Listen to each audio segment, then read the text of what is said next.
Capital talk کے ساتھ حامد میر آپ کی خدمت میں حاضر ہے۔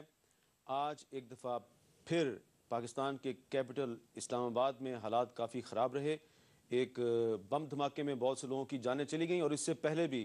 کئی گھنٹے تک اسلام آباد میں امن و امان کی صورتحال خراب رہی، اور قانون کو بہت سے لوگوں نے اپنے ہاتھ میں لیا۔ کیوں لیا؟ یہ ایک بحث طلب سوال ہے، اور اس کے علاوہ بھی اس وقت پاکستان میں بہت سے آئینی اور قانونی معاملات ہیں جن پر ہم بحث کرنا چاہتے ہیں، لیکن آج کیونکہ اسلام آباد میں صورتحال خراب رہی تو اپنی بحث کا آغاز ہم اسی سے کریں گے، اور یہ جاننے کی کوشش کریں گے کہ پاکستان میں کیا وجہ ہے کہ قانون جو ہے وہ ایک مذاق بنتا جا رہا ہے، اور قانون کی جو رٹ ہے، اسٹیٹ کی جو رٹ ہے، اس کو جگہ جگہ پہ چیلنج کیا جاتا ہے۔ ہمارے ساتھ موجود ہیں جناب وسیع ظفر صاحب، وفاقی وزیر قانون، ان کے ساتھ ہیں جناب عمران خان صاحب، سربراہ ہیں پاکستان تحریک انصاف کے، اور جناب لیاقت بلوچ صاحب جو کہ رکن قومی اسمبلی ہیں، MMA سے ان کا تعلق ہے۔ وسیع ظفر صاحب، یہ آپ نے محسوس کیا جو آج اسلام آباد میں حالات تھے، ایسا لگتا ہے کہ لوگوں میں، عام لوگوں میں اور اسٹیٹ میں ایک بہت خلیج پیدا ہو چکی ہے، خلیج گہری ہوتی جا رہی ہے، اور قانون کا احترام باقی نہیں رہا۔ تو قانون جو ہے اس کا احترام لوگ کیوں نہیں کر رہے؟ نہیں، یہ آپ کے سامنے سارا کچھ ایک مخصوص طبقہ وہ کر رہا ہے، اور کچھ جو ہیں آپ نے جیسے دیکھا جب یہ طالبات مدرسے سے آئے یا طلباء آئے تو ان کی کیسے برین واشنگ کی گئی ہوئی تھی، سب نے دیکھا۔ اور کچھ کو تو میں نے ایسے بھی دیکھا کہ ان کو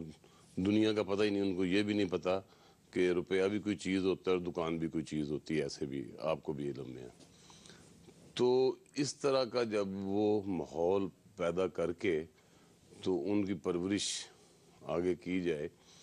تو اب وہی جو مدرسے کے طلباء تھے وہ وہاں پہ لے آئے تشریف، اور انہوں نے اپنی ظاہر ہے جو ان کی ڈیمانڈ تھی کہ جی مولانا صاحب آ کے پڑھائیں اور اس طرح اور وہ،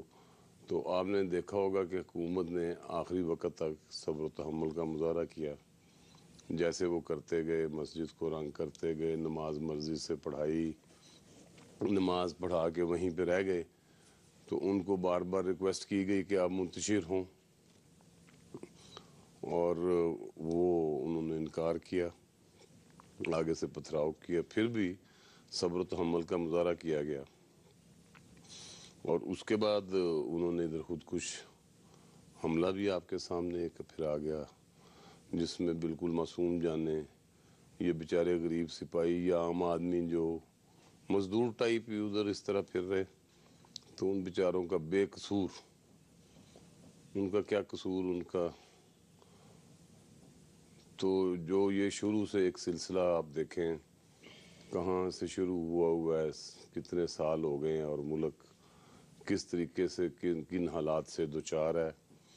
اور اگر یہ تو کوئی ہو نا جی کہ ٹھیک ہے اس میں کچھ بیرونی عناصر، لیکن اندر سے جب یہ سلسلہ شروع ہو جائے اور یہ پہچان بھی مشکل ہو جائے، تو اب ایسے تو نہیں کیا جا سکتا کہ ایک صوبے کے اشخاص کو کہیں کہ آپ ادھر ہی رہیں اور دوسرے کو کہیں کہ آپ ادھر ہی رہیں، آخر ملک ہے سب کا۔ تو یہ صورتحال اس کا یہ ہے کہ ادھر میرے خیال میں ہمارا جو ہے انٹیلیجنشیا، جو ہمارے پولیٹیکل لوگ ہیں، جو ہماری سیاسی لیڈران ہیں، ان سب کو سر جوڑ کے اب وقت ہے، اور ایجنڈوں پہ نہیں اکٹھے ہو سکتے سیاسی پہ، تو کم از کم جی اس ایجنڈے پہ ضرور سب کچھ اپنا اختلافات بلا کے اکٹھے ہوں،